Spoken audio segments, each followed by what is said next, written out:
کہ اب مختلف جگہوں سے کچھ تجزیہ کاروں کے گروہوں کی جانب سے، کچھ صحافیوں کی جانب سے، مختلف جگہوں سے یہ اشارے مل رہے ہیں، گو کہ ابھی اس سلسلے میں کوئی بھی مصدقہ چیز تو ظاہر نہیں ہو سکتی، لیکن یہ اشارے ہی آگے جا کر ایک پکچر جو ہے اس میں ابتدائی رنگ بھرتے ہیں تو پھر وہ پکچر بنتی ہے۔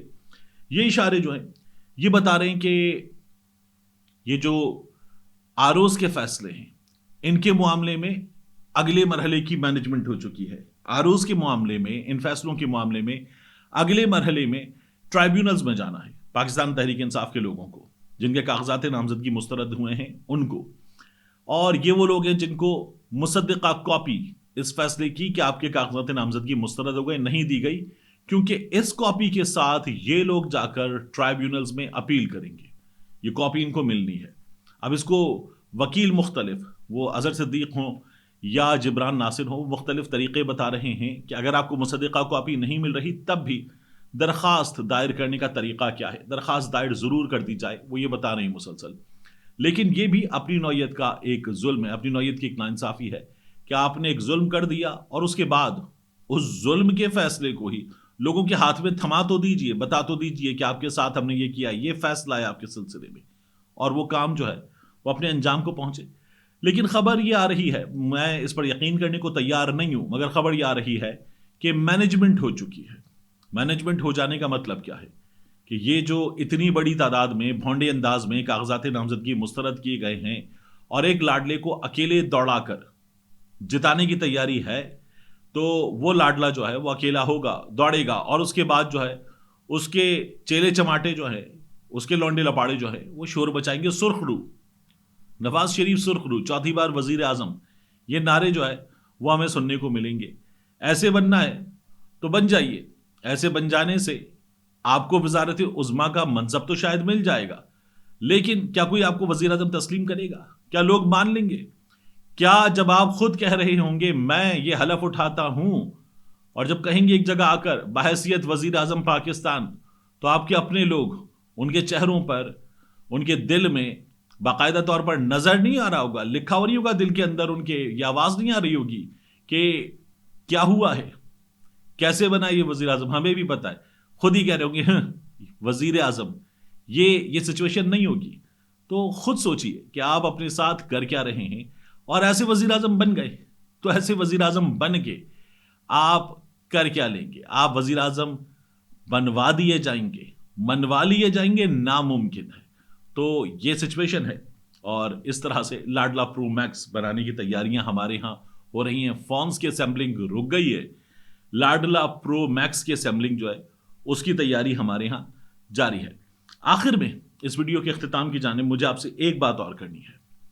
ایک خبر آئی کہ خیبر پختونخوا میں فضل الرحمان کے قافلے کو نشانہ بنایا گیا، اس پر گولیاں چلائی گئی ہیں۔